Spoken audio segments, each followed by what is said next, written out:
அப்பா கைப்பிடித்த நாட்கள் இன்னும் என் மனதில் வாழ்கின்றது.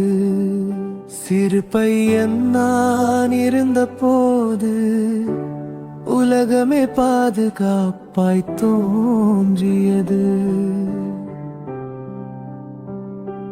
நீங்கள் தொலைவில் இருந்தாலும் என்னை நினைத்த அன்பு வந்தது.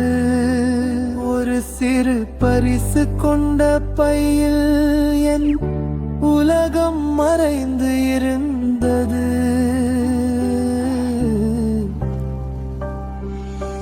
விழுந்தேன்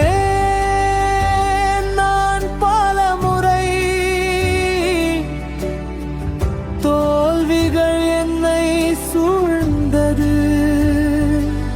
ஆனால்